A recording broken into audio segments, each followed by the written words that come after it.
to another episode of Quick Stop Review. I'm Bob Mitchell, and today I'll be taking a look at Champions of Midgard, a 2015 release from Gray Fox Games. But before I get into my review, let's take a look at the components. Alright, here is the board for Champions of Midgard. I want to go over some things. This is pretty active board. So at the top, you're going to have, that's where your Draugr and your trolls are. You've got your different places on the board. To set the board up, and I'll talk about this a little later, but you're going to put out a number of either military or economic buildings, and they're going to go here, which kind of changes the game up every time. In a 4-player game, you're going to use 2 military and 2 economic buildings. So it just adds spots to the game, and it changes the game each time a little bit. So here are the warrior dice. Very cool. You got the swordsmen, berserkers are the black dice, and the reddish orange dice here are spearmen. Each of them have their strengths. The spearmen are pretty balanced with attacking and defending. The swordsmen not so much. They're the weakest die you could have. And then, of course, the Berserker is all about attack, so there's a lot of attack on this dice. Down here is the Merchant Ship. And each game, you're going to have 8 cards here. And it's the same 8 cards for every game. So, the beginning of each round, one of them gets flipped over, placed down on the board. When you go there, one person can go there and pay gold and do that. So, like, if they go here, they pay gold and get 2 spearmen. Gold and get 2 food and a wood. 3 swordsmen. And so on. So, that's for that. Now, down here at the bottom of the board, let me slide the board up so we can see it here. We're going to have monsters. And these monsters are going to live on these islands, or in this region here. And as you're setting up the game, you're going to set up the 4 monsters that you have to sail to get to. And when you defeat a monster, it usually gives you quite a bit of victory points, and it's also going to give you one of these favor tokens, which you can use to reroll your dice. They also count as victory points during the game. So very cool there. And if you look at the cards have some different symbols on it. This right here is how hard they hit you. That's pretty much the number of guys they're going to kill unless you block any of their attacks. This over here is their hit points, basically. You have to do more than 2 damage to kill it. That's how many victory points you're going to get. That shows you your other reward, which all monsters are normally favor. And then there may be some special instructions at the bottom. This one says you can't use spearmen against it. So when you sail to that island, you're either going to have to use your swordsman or your berserker. So you sail down here to fight this guy. You roll your dice, and, well, look at that. I got 2 hits, so he's dead, but he damaged one of my guys, so I'm going to lose a die. These 2 guys sail home with the spoils. So you get this card, you put it face down next to your character, and at the end of the game, depending on the colors, like you could have one of each color, a set, because there's yellow bordered creatures as well. You end up with a set, that's bonus victory points, and then there's some of the Destiny cards that increase your victory points as well. Some other monsters you will fight are Draugrs. Now Draugrs appear in the village, so you don't actually have to sail to get there, and it's at the very top. But Draugr, they're basically zombies, and the card is pretty much the same. Sometimes they're a bit stronger than the monsters down at the bottom, because half the time getting to the monsters is harder than actually getting to the killing the monster itself. So that's a Draugr, and they sometimes have special instructions. You see that one's also not allowed to use spearmen against it. So 2 Draugr will be out each turn. And then there is probably the most important creature in the game is the troll. A troll will attack the village every round, a different troll. Somebody has to fight it. Well, they don't have to, but if you don't, everybody's going to get one of these. And this is basically it's a blame token. It's going to count for negative victory points at the end of the game. Now you can get rid of these by fighting the troll and pass yours off to somebody else, or if you don't have one, just give someone outright. So whoever fights the troll gets to assign blame, and the trolls, basically, they all follow the same guidelines. There's how much damage they do, there's their defense, how many victory points they're worth, assign a blame to a player, and then all trolls give out wood for some reason as a bonus. Some other spots of the board that are kind of neat. The Sage House. This is where you're going to pick up your bonus cards. You're going to start out with 1, and then you can pick up this one, have the most monster cards at the end of the game. Monster cards are the cards we have to sail to. They say monster on the back. This one, have the most runes at the end of the game. Have the most troll cards. Have the most wood. Have the most blue enemy cards at the end of the game. So on and so forth. These are bonus victory points that are going to score at the end of the game. The Runesmith is basically, you get that, you're going to get the victory points, whether you use it or not, and it's just going to give you special abilities during the game. Negate the losses suffered in a single round of combat. So earlier when I fought the monster and lost the guy, if I played this, I wouldn't have lost him. Glory, when defeating an enemy, gain 50% more victory points for defeating that enemy, rounding down.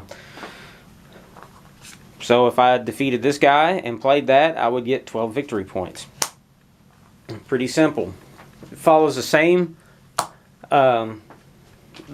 style as most other worker placement games. You've got your workers that you start out with. In a 4-player game, you start out with 2, with the potential to get a third one here in the worker hut.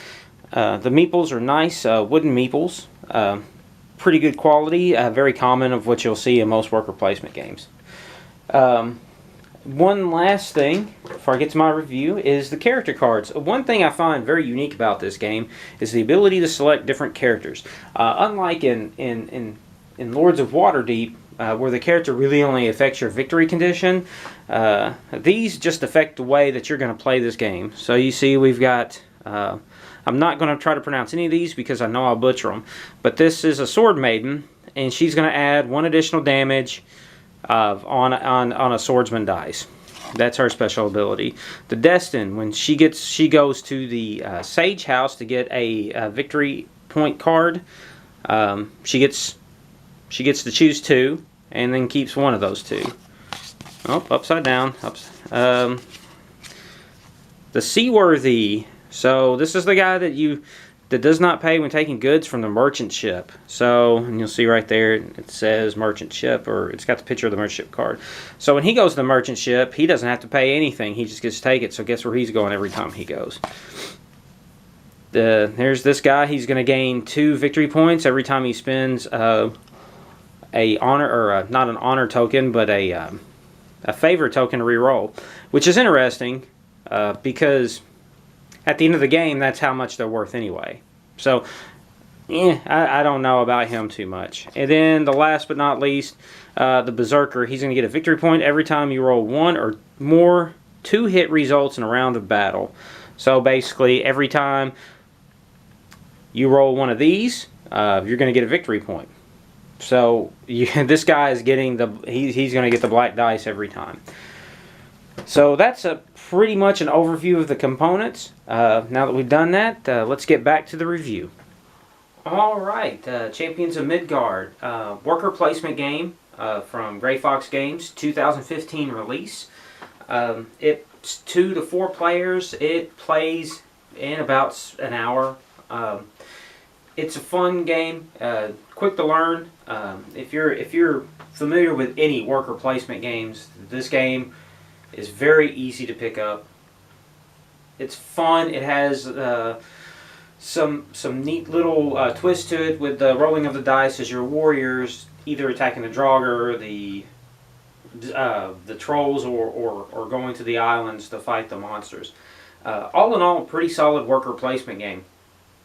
The theme is pretty heavy in this. It's kind of hard to layer a theme onto a worker placement game, but I think this does it pretty well. The victory conditions for each player is very unique and changes the game each time you play. The Destiny cards are kind of neat. just all out, pretty solid game. I like the fact you can choose one of 5 characters to be your leader, and each of them do something different for the game. Now, and the dice are really cool too. I love the dice. They're nice dice. I love rolling dice, so they're really cool. Now, some of the negatives of Champions of Midgard. First is the lack of cards for like the Seaport, the Destiny cards, and the Rune cards, things like that. They're a limited number, and maybe I'm just not thinking right, but it kind of lacks diversity. Meaning, after you play through it about 5 or 6 times, you've almost played every iteration and every card in the game. I feel like this game needs an expansion. It's a fun game. It is in my collection, but I do not think it's the best worker placement game out there. It is probably one of the fastest worker placement games out there, but not, in my opinion, the best worker placement game. So,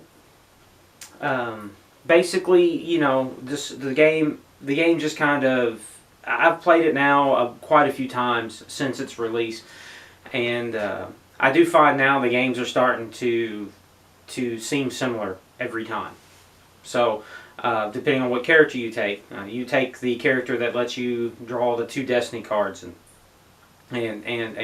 keep them. You know what they're going to do. The guy that gets the stuff from the Seaport or the merchant ship for free, you know what they're going to do. The Sword Maiden, you know what they're going to grab all the white dice they can and fight as many monsters they can.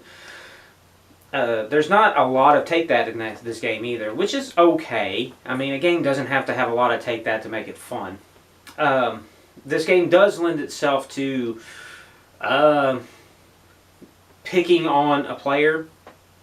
For instance, the trolls. When you fight the trolls and you can assign the blame token, just continually giving all the blame tokens to one character or one player, that can easily be done in this game, especially if you're playing three or 4 people and everybody just decides to pick on the one person. It's not a big deal, and I doubt very seriously that a lot of people do it, but it can be done. The other thing that is okay about the game, but not great, I do like the option of fighting either the troll, the Draugr, or go sailing and fight the monsters. It adds some elements of fun to the game, so you feel like you're going on an actual adventure, which is really cool. But it's not enough for me to hold my interest in the game over a long period of time. So this is a game I'd probably get out as a something to show people how to play a worker placement game. It's not too in-depth. It's a solid game though. It's got great artwork, the box is great, the insert's great. The theme's pretty good. It's a pretty solid theme. It's probably one of the best themed worker placement games I've ever played. So that is my review of Champions of Midgard. I hope you enjoyed it, and we will see you soon.